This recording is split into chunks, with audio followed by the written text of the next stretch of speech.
So, as someone who's watched 2 John Green videos and 2 Hank Green videos on how to live your life, I think I have consumed basically all relevant media on this topic.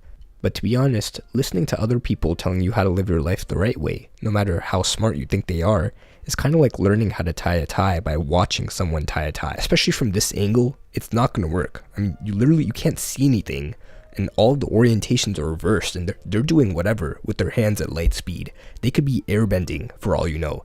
And even if you stand behind them and watch and pretend it's your hands, it's still not your hands doing it, so it just doesn't click. That's how life is. You have to actually do a lot of it to get better at it. And how do you do more life? Well, no one really knows, but I can for sure tell you that's not just existing. Because you can exist for quite a long time without doing anything significant. On the other hand, if you do more stuff, go to more places, and meet more people, you will fill up your life progress bar faster. So if you're not exactly sure what to do with your life or what dream you want to go after, the easy solution is to just do more life. And you'll probably come to some kind of answer much faster than someone who's just waiting for an answer to come to them. Bro, that's a cop-out answer. How? You can't just say it's easy actually and then be like, oh, just figure it out yourself. That's literally a cop-out answer. Well, actually, I think that almost any other singular one-sentence answer would have been a cop-out. Like, follow your dreams and never give up. For some people, that's all you need to hear, and you'd stop and know exactly what to do, and you'd go be a CEO or something and donate to charity and lock people inside burning buildings for entertainment and live happily ever after. For other people, following your dreams and never giving up is just bad advice.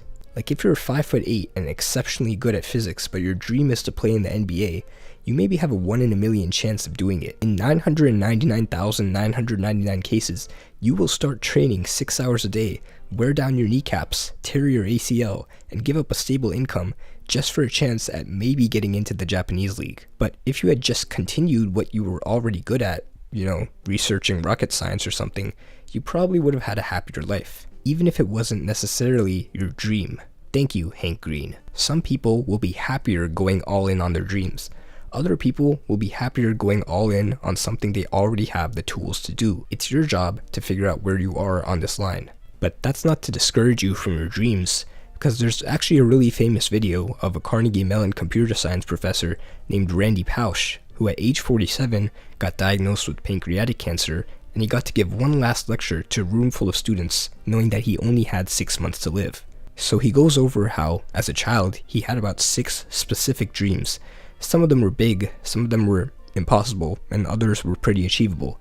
But in one way or another, he got to achieve, or mostly achieve, all 6 of them.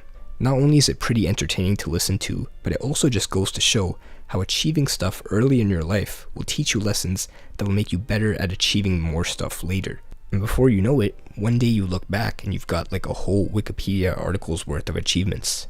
By the way, I know this is already a long lecture to watch, but if you ever find a 1 hour 15-minute video with 21 million views, that means there's got to be something valuable in there.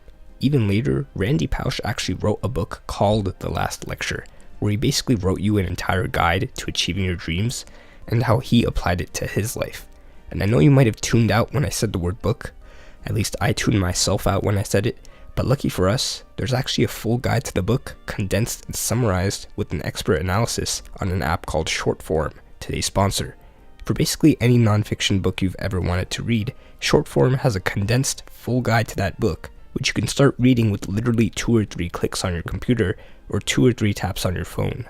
This is like a treasure trove of knowledge that is such good value for what you get out of it. Like, I've been using this for over a year and a half, and as someone who used to watch hours and hours of YouTube slop and call it learning, I can now actually pick whatever topic I want and read a full guide to a book on that topic at any instant.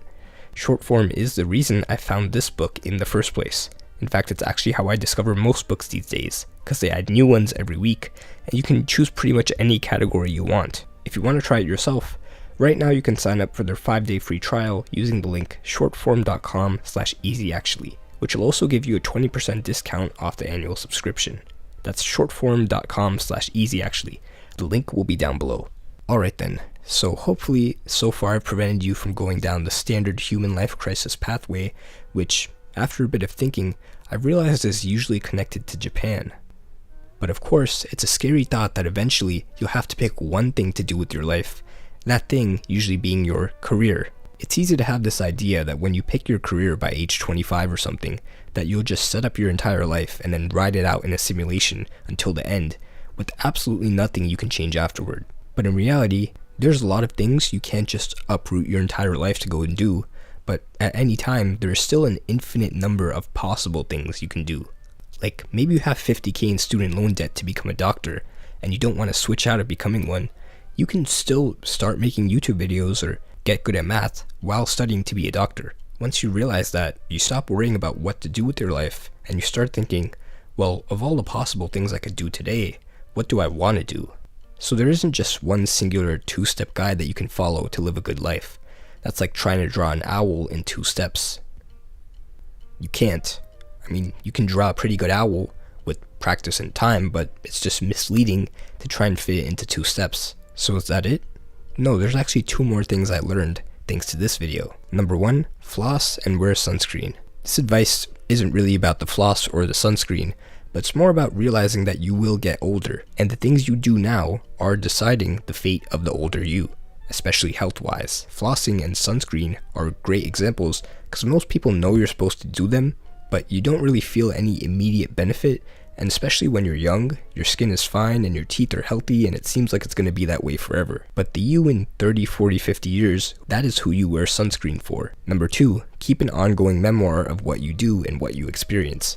Not necessarily a journal, because in a journal you're supposed to write down your daily thoughts and feelings, and that is quite a lot of effort to be doing every day. We've probably all tried it and given up on day 2 because it was the exact same entry as day 1.